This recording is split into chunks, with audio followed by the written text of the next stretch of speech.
சிலுவை குறித்து அறிவு இருந்துச்சுன்னா, எனக்காக பாடுபட்டார், எனக்காக வேதனை அனுபவிச்சார், எனக்கு வர வேண்டிய கோபாக்கினை தண்டனை தீர்ப்பு அவர் மேல வந்ததுச்சுன்னா உள்ளத்துல ஒரு பீஸ் இருக்கும். கர்த்தர் உங்களுக்கு விரோதமா கை நீட்ட மாட்டாரு. ஏன்னா உங்களுக்கு வர வேண்டிய அத்தனை தண்டனைக்கு மறந்து வச்சார். தேவனோட அன்புங்க, தேவனோட நீதியும் தேவனோட அன்பும் சிலுவையில சந்திச்சு.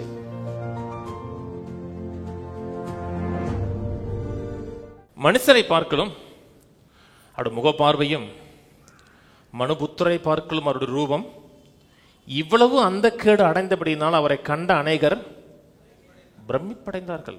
சிலுவை மரணங்கிறது நான் பேசினாத்த கிரைஸ்ட் பார்க்கும்போதெல்லாம் நமக்கு ஒன்றும் அவ்வளோ பெரிய வேதனை இல்லை. மொத்தோட பார்க்கும்போது கொஞ்சம் கஷ்டமாக இருக்கும், ரெண்டாவதோட பார்க்கும்போது நம்ம கேஷுவலாக இருக்கு. ஆனால் சிலுவை ரியல் மரணங்கிறது நீங்கள் பார்க்க முடியாத அளவுக்கு. நீங்கள் ஆவிக்கு ரீதியில் அவர் பார்க்குறீங்க, அவர் பட்ட பாடுகளை பார்க்குறீங்கன்னா உங்களால் கிரகிக்க முடியாது. மனுஷனுடைய பாவத்துக்குரிய அத்தனை தண்டனையும், பாவத்துக்கு தேவன் கொடுக்க வேண்டிய அத்தனை வியாதியும் அவர் மேலே விழுந்துச்சு. சில மக்களுடைய வியாதி சரீரத்தில் வந்தவன முகத்தை பார்க்க முடியாது தெரியுமா? பார்த்தது இல்லையா? டக்குன்னு திருப்பிடுவோம். அவ்வளவு முகம் சிதலம் அடைஞ்சு சரீரம் வேதனைப்பட்டிருக்கும். அத்தனையும் தன் மேல் எடுத்தார். கர்த்தனை தண்டிப்பது கிடையாது, வியாதி கொடுப்பது. ஏன் சொல்றார் என்றால், நமக்கு வர வேண்டிய தண்டனை, ஆக்கினை தீர்ப்பு, வியாதி, பலவீனம் அத்தனையும் தன் மேல இழுத்தார். அதனாலதான் கர்த்தர் நீங்க உங்க மேல கோபமா இருப்பது கிடையாதுன்னு சொல்றோம்.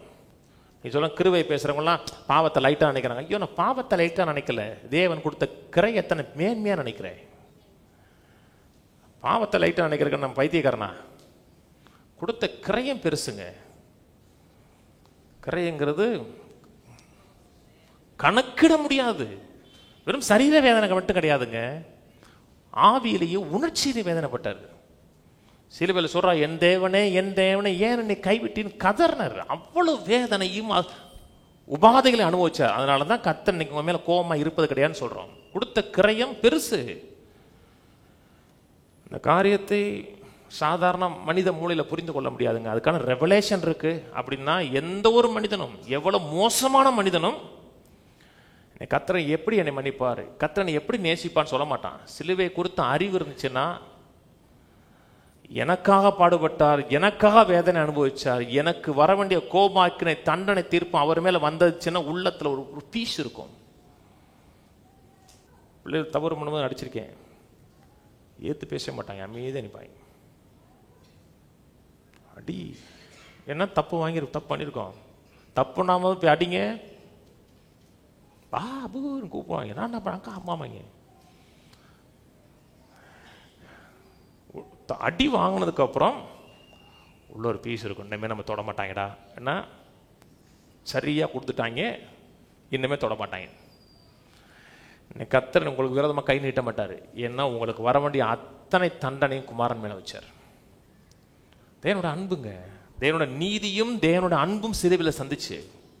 பாவத்தை கண்ணுக்காம போப்பா, நீ இனிமே பாவத்தை நான் கண்ணுக்க மாட்டேன், பாவத்தை தண்டிச்சு நானும் வெறுத்து போயிட்டேன், நீ திருந்துற மாதிரி தெரியல, அப்படி சொல்லல. அது அன்பு கிடையாதுங்க. பிள்ளைகள் தவறு செய்யும் போது நீங்க தண்டிக்கலன்னா அது அன்பே கிடையாதுங்க. தண்டிக்கணுமா? பக்கத்தோட பிள்ளை தவறு செய்யும் போது என்ன பண்ணுவீங்க? ஒன்றும் செய்ய மாட்டோம். என்னடா தம்பி அப்படின்னு சொல்லிட்டு போயிடுவோம். ஆனால் நம்ம பிள்ளைங்க போது கேர் பண்ணுறோம். ஒரு இடம் பிள்ளைக்கிறவங்க சொல்கிறாரு, கார் ஒரு இடத்துல ஓவர் ஸ்பீடில் போயிருக்கிறார். ஓவர் ஸ்பீட் பண்ண உடனே ஃபைன் வந்துருச்சு. இதில் ஃபைன் கட்டன்னு சொல்லி கோர்ட்டில் போயிருக்கிறாரு. ஜட்ஜு இவ்வளோ ஃபைன் கட்டுன்னு சொல்லிட்டார். என்ன அவருக்கு கொஞ்சம் கஷ்டமாக இருந்திருக்கு. வெளியே வந்தோடனே ஜட்ஜு கோட்டை தூக்கி வச்சுட்டு, அந்த பணத்தை நான் கட்டுறேன்னு கூட்டியிருக்கார் ஜட்ஜு. உங்களுக்கு நல்லா தெரியும், எனக்கு நீங்கள் தான் பிள்ளைக்கிறகம் தெரியும், உங்களோட போதனையால் தான் நான் ரசிக்கப்பட்டிருக்கேன், உங்கள் வாழ்க்கையில் தான் நான் மாற்றப்பட்டிருக்கேன். ஆனால் நீதிபதியாக செய்ய வேண்டியவளை நான் செய்யணும். அதே நேரத்தில் நான் அந்த மீறுதலை தண்டித்து ஆகணும். கர்த்தர் சர்வலோக நியாயாதிபதியாக தண்டித்தார். சொல்றது பார்த்தீங்களா? நம்மை தண்டிக்காம மன்னிக்கல, தன் குமாரனை வச்சு தண்டித்தார், நம்மை விடுதலை ஆக்கியிருக்கிறார். நீ கர்த்தர் பாவத்தை நியாயம் தீர்ப்பாங்க, பாவத்தை கர்த்தர் நியாயம் தீர்த்தார். யார் மேலே நியாயம் தீர்த்தார்னா குமாரன் மேலே வைத்து நியாயம் தீர்த்தார். அதனால தான் உலகத்தாருடைய பாவத்தை எண்ணாமல்னா அவங்களுக்கு எதிராக நிற்கலை, நினைவு கூறுவது கிடையாது, அவங்களை தண்டிப்பது கிடையாது, அவங்களை ஆக்கினைக்குள்ளாக தீர்ப்பது கிடையாது. கர்த்தர் எவனை தண்டிக்கலான்னு வகை தேடலை, தன்னோட ஒப்புரவாக்க வகை தேடுறார். நீதியை கரைய வச்சு நீதியை தவிர்த்துட்டு செய்யல, நீதியை நிலைநாட்டி இருக்கிறார் சிலுவையில்.